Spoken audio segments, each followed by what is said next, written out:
நண்பர்கள் அனைவருக்கும் வணக்கம். 21வது ஆண்டு நிறைவை நீங்கள் அனுஷ்டிப்பதற்கான ஏற்பாடுகளை செய்த உங்களுக்கு எனது முதலாவது நன்றியை தெரிவித்துக் கொள்கின்றேன். சோராம் படுகொலை செய்யப்பட்ட அந்த காலத்திலே இவ்வாறான நிகழ்வுகளை செய்வதற்கு கூட ஒரு முடியாத அசாதாரண சூழ்நிலை நிலவியது. இன்று அந்த நிலை மாறி ஓரளவுக்கு இந்த அஞ்சலி நிகழ்வுகளை யாவது செய்யக்கூடிய ஒரு ஓரளவுக்கான ஒரு சுமூக நிலை வந்திருப்பது மகிழ்ச்சியை தருகிறது. சோராம் உங்களை போன்ற இளைஞர்கள் ஊடகத்துறைக்கு வர வேண்டும் என்று விரும்பியவர், இளைஞர்கள் அவர்களுக்கான வாய்ப்பு வசதிகளை ஏற்படுத்தி கொடுத்தவர், எப்பொழுதுமே செய்திகள் உண்மைத்தன்மையாக இருக்க வேண்டும், முழுமையாக இருக்க வேண்டும் என்பதிலே மிக உறுதியாக இருந்தவர். மட்டக்களப்பிலே அன்சாலை குண்டுவெடிப்பு நடைபெற்ற போது அவர் தமிழ்நாட்டின் பிரதம ஆசிரியராக இருந்தார். நான் மட்டக்களப்பின் செய்தியாளராக இருந்தேன். அந்த சம்பவம் நடைபெற்று சற்று நேரத்தில் நான் வைத்தியசாலைக்கு சென்ற போது உண்மையிலே ஆரம்பத்திலே அந்த சம்பவம் நடைபெற்ற உடனே எல்லோரும் எல்லா வானொலிகள் தொடக்கம் எல்லா ஊடகங்களிலேயும் அந்த இப்பொழுது மாதிரி சமூக ஊடகங்களில் அப்பொழுது இருக்கவில்லை. வானொலி, தொலைக்காட்சி மற்றும் செய்தி பத்திரிகைகள் எல்லா அனைத்து வானொலிகளும் பயங்கரவாதிகளின் குண்டு தாக்குதல்கள், பொதுமக்கள் கொல்லப்பட்டார்கள் என்ற செய்தி தான் வந்தது. நான் அந்த வைத்தியசாலைக்கு சென்றபோது தான் ஒரு உண்மையை அங்கே வைத்தியசாலை காயப்பட்டவர்களை பார்த்தபோது அவர்களிடம் விசாரித்த போது பலர் துப்பாக்கி சன்னம்பட்டு துப்பாக்கி குண்டுபட்டு இறந்ததையும் துப்பாக்கி குண்டுகளால் காயப்பட்டதையும் அறியக்கூடியதாக இருந்தது, காணக்கூடியதாக இருந்தது. இந்த சம்பவத்தை உடனடியாக சிவராமுக்கு நான் சொன்னேன். அது குண்டு உடைப்பிலே ஒன்று 2 பேர் தான் காயமடைந்தது. ஏனையவர்கள் அனைவரும் சற்று நேரத்துக்கு பின்னர் சரியாக 1/2 மணி நேரத்துக்கு பின்னர் அங்கு முன்னேறி வந்த இராணுவத்தினரால் சுடப்பட்டார்கள், கொல்லப்பட்டார்கள்.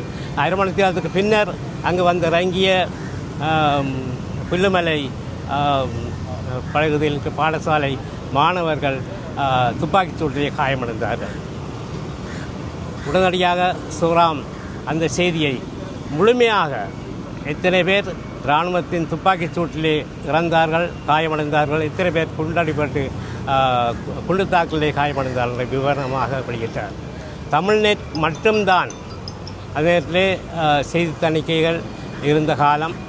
தமிழ்நெட் மட்டும்தான் அந்த உண்மை செய்தியை வெளியிட்டது. அது பின்னர் அதன் பின்னர் பல விசாரணைகள் நடைபெற்றன, இராணுவத்தினரால் விசாரிக்கப்பட்டோம், அதெல்லாம் வேறு கதை. ஆனால் எப்பொழுதுமே சம்பவங்களை உண்மைத்தன்மையாக நேரடியாக பார்த்து சரியான தகவல்களை பெற்று வெளியிட வேண்டும் என்பதிலே சிவராம் மிக உறுதியாக இருந்தார். அதற்கு அந்த செய்தி ஒரு உதாரணம். அன்றைக்கு தமிழ்நெட் அந்த செய்தியை உண்மையான அந்த செய்தியை உண்மையிலே காயமடைந்தவர்கள் துப்பாக்கிச் சூட்டிலும் காயமடைந்தார்கள், இறந்தார்கள் என்ற அந்த செய்தியை தமிழ்நெட் அன்று வெளியிடவில்லை என்றால் ஏனைய ஊடகங்கள்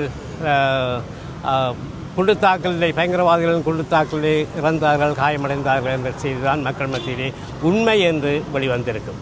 அவை எப்பொழுதுமே உண்மையை சரியாக தெளிவாக சொல்ல வேண்டும் என்பதிலே சிவராம் உறுதியாக இருந்தார். சிவராம் தனியே ஒரு உடவியலாளர் இல்லை, அவர் ஒரு இலக்கியவாதியாக, ஒரு போராளியாக, ஒரு அரசியல் கட்சியின் செயலாளராக, பின்னர் பத்திரிகையாளராக, சமூக செயற்பாட்டாளராக பல்வேறு பரிமாணங்களை கொண்டவராக சிவராம் திகழ்ந்தார். அது சிவராமின் வரலாற்றை நீங்கள் வாசிக்கின்ற போது பார்க்கின்ற போது நீங்கள் உணர்ந்திருக்கிறீர்கள். தனியே சிவராம் ஒரு உடவியலாளர் அல்ல, தனியே ஒரு போராளி அல்ல, தனியே ஒரு இலக்கியவாதி அல்ல. அவர் எந்த துறையிலே அவர் கால் பதித்தாரோ, எந்த துறையிலே தடம் பதித்தாரோ அதில் தன்னை ஆழமாக வேரூன்றி அதில் மிக உறுதியாக இருந்தவர். தன்னுடைய திறமையை முழுமையாக வெளிப்படுத்தியவர். ஆனால் அவர் வாழ்ந்த காலம் 50 வயதுக்குட்பட்ட காலம். ஆனாலும் கூட அந்த வாழ்ந்த காலத்தில் அவர் பல்வேறு பரிமாணங்களை கொண்டவராக இருந்தார். ஆனால் துரதிர்ஷ்டவசமாக அவருடைய ஆயுள் காலம் 50க்கு உட்பட்ட மிக இளமையான வயதிலே பறிக்கப்பட்டு விட்டது. ஆனாலும் கூட அவருடைய கொலைக்கு நான் நினைக்கவில்லை நீதி கிடைக்கும் என்று பெருந்தராஜா சொன்னார். நீதி ஜனாதிபதியிடம் நீதி வேண்டி ஒரு கோரிக்கையை விடுத்திருந்தார். நான் நம்பவில்லை. தமிழ் மட்டுமில்லை, ஊடகவியலாளருக்கு பறைந்த கொல்லப்பட்ட ஊடகவியலாளர்களுக்கு நீதி இந்த அரசாங்கத்திலும் கிடைக்கும் என்று நான் நம்பவில்லை. சிவராம் நிமராஜன் போன்றவர்களுடைய படுகொலை வழக்குகள் கோவைகள் எரிக்கப்பட்டு வழக்குகள் தள்ளுபடி செய்யப்பட்டு விட்டது. இனி மீண்டும் அந்த வழக்குகள் மீள புறப்படுமோ அந்த ஆவணங்கள் அனைத்துமே, சான்று பொருட்கள், ஆவணங்கள், கோவைகள் அனைத்துமே, சிவராமின் ஆவணங்கள் அனைத்துமே நீதிமன்ற களஞ்சியத்திலே எரிக்கப்பட்டு அந்த வழக்கு தள்ளுபடி செய்யப்பட்டு விட்டது. இதுதான் அதுதான் இன்றல்ல, நேற்றல்ல, முன்னே அரசாங்கம் சரி, இன்றைய அரசாங்க நிலை அதுதான். நீதிமன்றம் மிக மிக பாதுகாப்பான இடம் என்று சொல்லப்படுகின்ற இடங்கள் நீதிமன்றம். அந்த நீதிமன்றத்திலேயே இருந்த கோவைகள் எரிக்கப்பட்டு சிவராமின் வழக்கு முழுமையாக தள்ளுபடி செய்யப்பட்டு விட்டது. ஆகவே நாங்கள் இந்த நாட்டில் சிவராம் போன்றவர்களின் படுகொலைகளுக்கு நீதி கிடைக்கும் என்று நம்புவது ஒரு ஏமாற்றுத்தனமான விடயம். அவை இருந்தாலும் நாங்கள் தொடர்ந்து இதற்காக குரல் கொடுக்க வேண்டும். இளைஞர்களாகிய நீங்கள் சிவராம் என்று இருந்திருந்தால் மிக்க மகிழ்ச்சி அடைந்திருப்பார். இதை பார்த்து மட்டக்களப்பிலே இவ்வளவு இளைஞர்கள் இந்த ஊடகத்துறையிலே கால் பதித்திருக்கிறார்கள், துணிச்சலுடன் பணியாற்றுகிறார்கள் என்பதை பார்க்கின்ற போது சிவராம் நிச்சயமாக மகிழ்ச்சி அடைந்திருப்பார். அவருடைய ஆத்மா சாந்தி அடையும். அவர் எப்பொழுதுமே இளைஞர்கள் இந்த துறைக்கு பெற வேண்டும், அதுவும் அந்த துறையிலே ஆளுமை மிக்கவர்களாக தங்களை வளர்த்துக் கொள்ளக்கூடியவர்களாக இருக்க வேண்டும் என்பதிலே உறுதியாக இருந்தார்.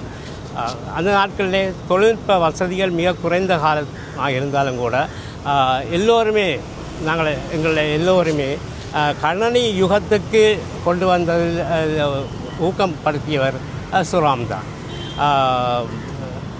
ஆரம்பத்திலே என்னை தியானந்தமூர்த்தியை போன்றவர்களை ஆரம்பத்தில் நான் கணனியை பெற்றிருந்தாலும் கூட அதில் முழுமையாக அதில் ஈடுபடுத்தி இந்த தொழில்நுட்பத்துறையின் வேகத்துக்கு எங்களை கொண்டு வந்து சேர்த்ததிலே சிவராமுக்கு மிகப்பெரிய பங்கு இருக்கிறது.